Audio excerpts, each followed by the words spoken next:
Hello, I hope you're doing well. Welcome back to week number 2 of the LCS breakdown. One of my favorite series to do on this channel, but I hope you guys all enjoy. As always, this is subjective. You guys can leave your comments down below what you guys think as we hand out awards for this past weekend, which was pretty crazy, right? We thought I thought the standings would actually settle a little bit more, but it's actually become all the more equal between most of these teams. 6 teams now hold a 2-2 record. We have 1 winless team and 1 undefeated team remaining, guys. Golden Guardians, of course, at the bottom. Liquid at the top. Not really challenged this past weekend. I thought 2 pretty dominant games for that team over there. I could give them plenty of awards. We'll try and spread it evenly thin though throughout a lot of these teams out there. 100Thieves pick up their first win against the team who still has yet to find a win. Alongside that, plenty of teams actually flip-flopping. Clutch Gaming, they see a strong week 1 2-0 start. They now go 0-2 week 2 and are even at 500. A similar story, or kind of the vice versa story for CLG. They start at 0-2, a pretty poor performance week 1, and had a pretty stellar performance this past weekend. A bunch of teams out there fighting for those top half spots,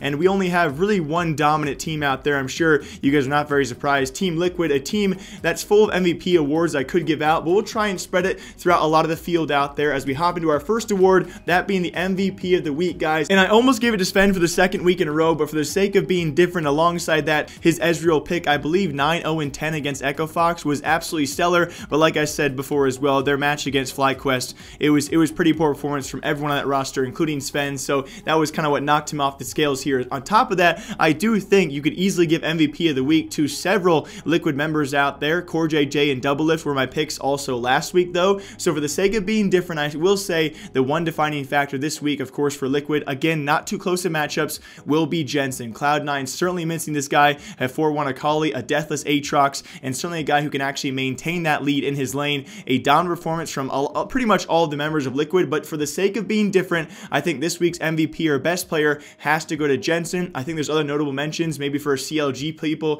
Stixay, I know you guys have saw his games, as well as CLG as a squad looking very good. But we're going to stop mentioning Liquid for the rest of their awards, guys, because I think a majority of their roster could be MVPs. Let's talk about some other teams when it comes to the best teams of the week. Besides any Liquid people out there, or besides Liquid themselves, I have to give it to Optic Academy. This will be the last weekend we actually saw that Academy roster plus Crown. Apparently visa issues have been sorted for Arrow, so we're going to see that full roster once again. But I really do dearly say this, and again, they're only my team of the week alongside CLG because they're an Academy roster. Otherwise, it would be all CLG. I think they had a stellar performance we'll talk about in a minute here, but an Optic Academy roster throughout week 1 and week 2 who split their series, they go 2-2, is an absolute miracle. This is a 7th place currently Academy roster who made Clutch look like bait. I didn't finish off what I said there, but a team who actually snowballed the game so much there was literally nothing Clutch could do by the end of that game. They outplayed them the entire way through. An amazing game from Optic, similar to what we saw against CLG. CLG could not convert their gold lead into a win, and I was very impressed by Optic, and they also saw the same flip-flop week 1, right? You looked very impressive for one game,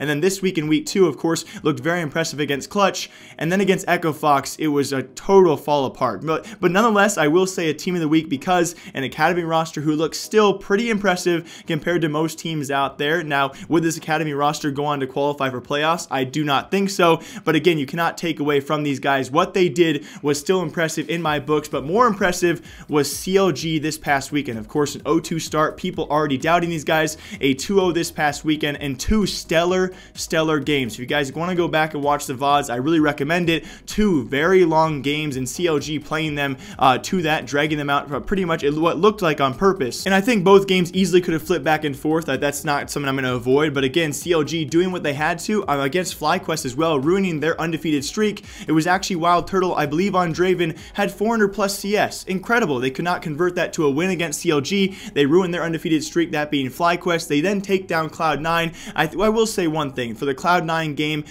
just unfortunate, right? You give up 6 Drakes by the end of the game, especially a long game like this. The poke was just too much. It was like Optic versus Clutch. By the end of the game, there was just nothing you could do unless you got that close range engagement right away and an immediate pick. They were going to poke you down, that being Stixay, just immediately. So that was both beautiful plays by CLG. Certainly my team of the week besides Optic Academy and of course Liquid as well has to be CLG, guys. They are certainly back in the playoff race. Now moving moving on as well, for the play of the week, it actually has to be 100 Thieves. Now, we're going to talk about them for our last award as well. If you guys are a viewer of the show, you know what that will be, but it has to be, guys, the turning point for their game against Golden Guardians was certainly a 3v5 ace into a Baron steal, or whatever, vice versa you want to say. An incredible play, which 100% turned this game around, guys. 3v5, Baron steal, the game was theirs. Picks up a lot of shots. He's getting low. They've got to be careful of this. As Redemption comes down, resets the fight, and they'll be able to slink through a little bit.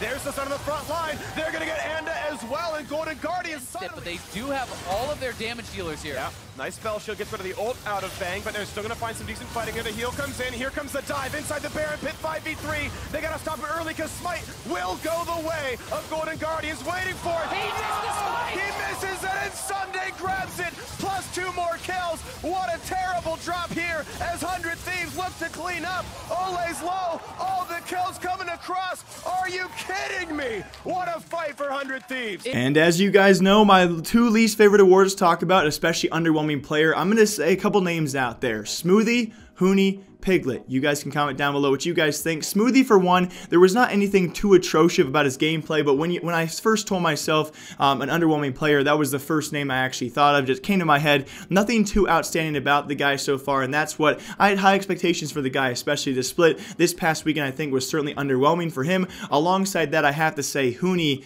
Back-to-back weeks, guys. Just, I mean, the way he has snowballed his characters almost out of the game. I believe it was an 0-4 Jace and a 1-3 Rumble. The Jace game especially, he pretty much lost that game for Clutch, in my opinion, making himself borderline useless in that lane. It's been pretty terrible to see, but alongside that, a lot of Clutch Gaming players underwhelming this past week. I think Demonte's performance has still been pretty stellar to try and at least carry that team or keep them in the games, but for characters like Huni and as well as Piglet, right, we could say he couldn't really make a mark on Ezreal or his Caitlyn this past week, and therefore not allowing his team to actually get back in it. I think those are 2 of your most underwhelming characters this past week. Smoothie comes to mind, but Huni and Piglet, especially for Clutch Gaming, they start out so strong, and this past weekend, very underwhelming. And very lastly, what's slowly becoming the most popular segment on the show is us talking about 100 Thieves, and I know there's many people out there that do not like this team. I don't mean to talk about them as the most underwhelming team every single week, but I think it has to be mentioned, right? They currently, of course, week 1, they go 0-2. This week, 1-1 split. The only team they beat is a Golden Guardians lackluster roster. I think we can all agree we expected a lot more out of them,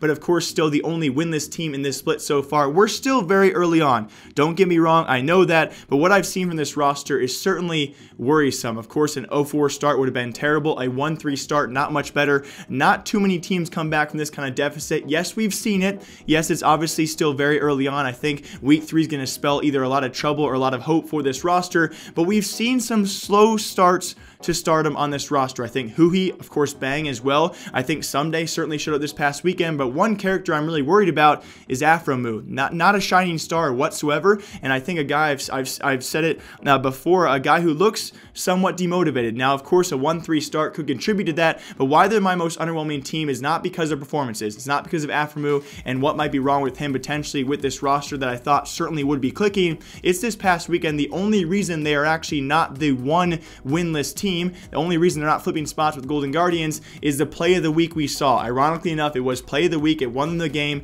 but it's also the reason I choose them to be the most underwhelming team, because that game was, in my opinion, you guys can defer as well, was wrapped up by Golden Guardians and thrown away. We rarely, what are the percentages, right? A 3v5 Baron taken by them as well, of course with the ace following up shortly after. It's an immaculate play, well done for them. It should have never come down to that play, and if that play goes any other way, I think Golden Guardians certainly had a pretty solid chance to actually take that game off them, and all of a sudden, we don't see a 1-300 Thieves, we see an 0-400 Thieves and a less than 30% chance of them actually making playoffs past this week as well. So again, my most underwhelming team, guys. I still think a lot of star players, a lot of players show up individually time and time again, but can they show up together is the ultimate question for week 3. But as always, my name is Jake. I hope you guys all enjoyed LCS week 2 breakdown, one of my favorite segments to actually do as well for all of you. Make sure to leave a comment down below. If you guys like the series, feel free to leave a like. I'll see you guys back here next Tuesday as we break down week 3 and see how the standings shuffle out.